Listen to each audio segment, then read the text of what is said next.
24. Dans la pénombre du port de Benghazi, un embarquement très discret. Ces hommes ne sont pas des pêcheurs, mais des combattants. Direction Misrata, pour la plus sanglante bataille de Libye.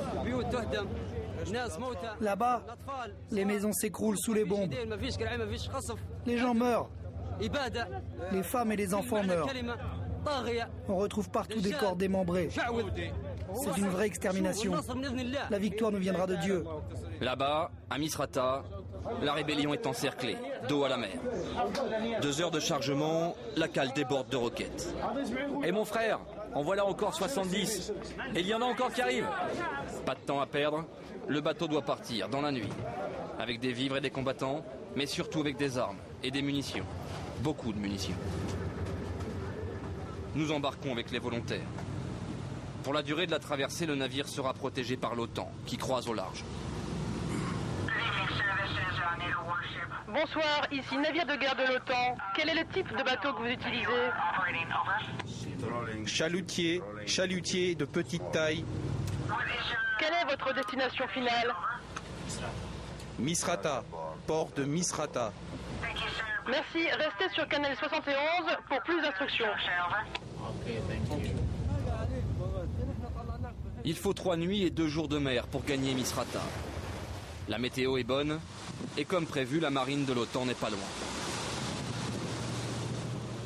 À bord, pas de cabine. La quarantaine d'hommes s'entassent sur le pont.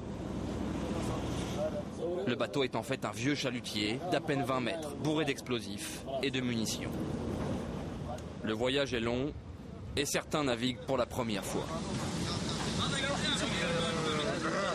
C'est Mokhtar qui s'est chargé du recrutement. Ingénieur dans la vie, il dirige aujourd'hui son propre réseau rebelle. On n'est pas nombreux, mais Dieu est avec nous. Aucun de ces hommes n'a jamais fait la guerre. Mais tous ont répondu à l'appel de Misrata. J'ai tout laissé pour aller là-bas. Mon travail, ma femme enceinte, mon enfant. On va remplacer nos frères tombés et on grossira les rangs de la résistance. On va au front, c'est notre tour de remplacer les morts. C'est pas facile, mais on est prêt à se sacrifier.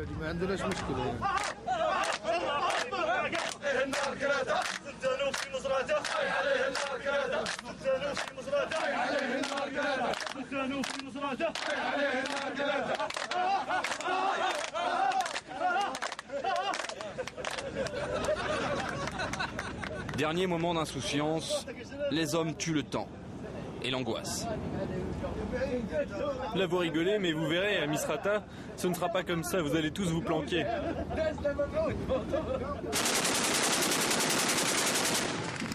Bienvenue à Misrata. Voilà 7 semaines que les rebelles tentent de briser l'encerclement de l'armée régulière. Cet homme vient d'être abattu par un tir kadhafiste. Des tués et des blessés tous les jours. Au moins 1500 morts. Et le sentiment d'être abandonné par l'OTAN. Il y avait 2 tanks dans la rue principale. Un avion de chasse est passé, il était blanc, mais il n'a rien fait. On a attendu qu'ils détruisent les chars, on était contents de les voir. Mais ils n'ont rien fait. Alors quoi? Ils sont là pour nous aider ou respirer notre air pur? Sans l'appui des avions de l'OTAN, les rebelles doivent agir seuls. Les kadhafistes sont là-bas, il faut les contourner. Regarde, ils sont à l'angle du bâtiment, ils ont mis leur sniper ici. À peine 200 mètres séparent les 2 camps. Pure provocation, les kadhafistes marquent leur position avec leur drapeau vert. Et ça marche. Les rebelles se déchaînent. Face au déluge de feu, les kadhafistes se terrent. Mais quand ils ripostent, c'est avec précision.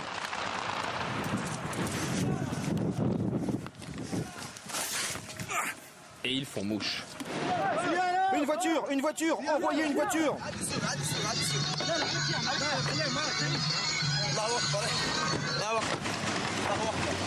Malgré les pertes, le combat du jour est bien engagé.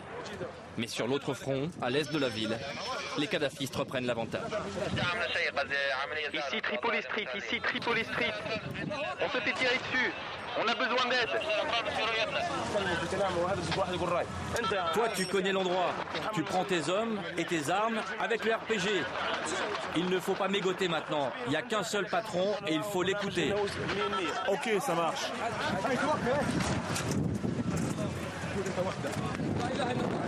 Direction Tripoli Street, à tombeau ouvert et sous les hurrahs. Courte pause pour les apprentis guerriers.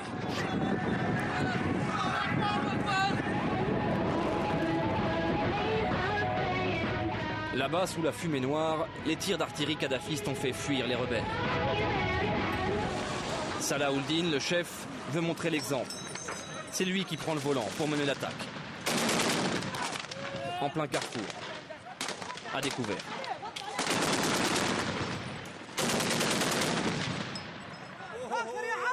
Mais l'arme s'enraye et c'est la panique.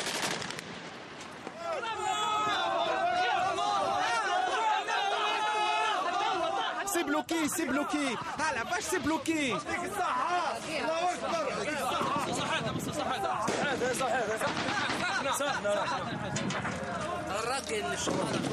Bon allez, c'est terminé. Hein. C'est fini. Vous voyez, nos armes sont tellement vieilles qu'on s'en sert pendant 2 ou 3 minutes et ensuite elles s'enrayent. C'est terminé. Une arme enrayée à découvert, c'est une chance sur 2 d'être abattue.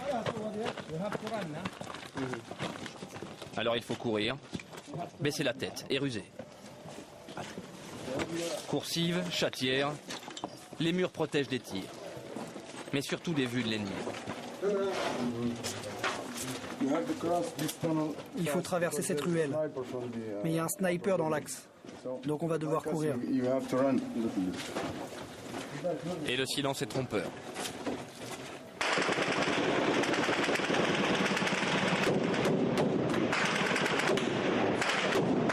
Viens chez nous, tout va bien.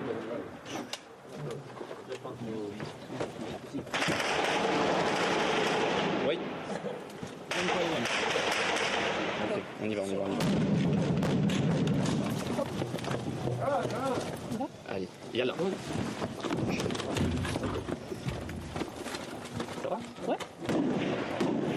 En quelques semaines de combat, Misrata est devenu un gruyère, dont chaque lucarne est un piège mortel. Venez, on peut voir les miliciens de Kadhafi par ce trou. Avancez doucement et surtout en silence. Vous verrez, on peut les voir à travers ce trou. Ce mur de parpaing est une maigre protection. Attends, je vais regarder.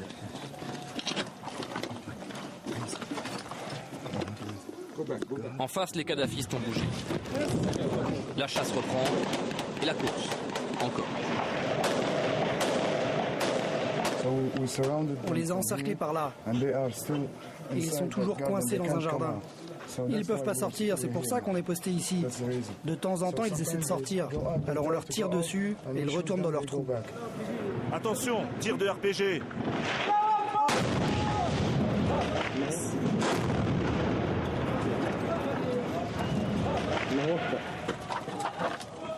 Au hasard du combat, nous retrouvons Mokhtar en pull vert. Premier coup de feu pour l'ingénieur du bateau. Un peu plus loin, Ahmed, lui, est dans son élément. Venez par là. Vous avez vu? Tout est brûlé. Misrata, c'est sa ville. Sa révolution aussi. La nuit est tombée, et pour le jeune Libyen, la liberté, c'est tout de suite, et maintenant. Vous savez, il y a du whisky au port. Au moins demi-container. Je peux parler à quelqu'un pour qu'il vous en ramène si vous voulez. Dans la pénombre, les récits des amis perdus. Les légendes de Misrata s'écrivent ici, la nuit, à la lueur des bougies. Il a été surpris par les militaires. Il n'a rien pu faire. Ils ont bousillé sa voiture en tirant dessus. Alors lui, il a dit Vive Dieu Kadhafi et la Libye. Il s'en est sorti. Mais il a vraiment eu la trouille. Mais à Misrata, la nuit sert d'abord à défier l'ennemi. Ahmed et ses copains adorent ça. De ce côté-là, on a mis des pneus. Des pneus qui brûlent, c'est pour éclairer. Et ici, les gars montent la garde, au cas où. Dans les postes de combat, tout le monde se connaît. 1, 2, 3, 4, 5, 6, 7, presque 10 tous les jours. Combien de temps ils vont passer ici? On va passer toute la nuit ici. Une nuit de provocation Bande de mercenaires! et de riposte. Rendez-vous et vous aurez la vie sauve.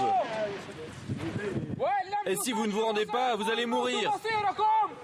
Il y a un sniper ici. On va devoir courir.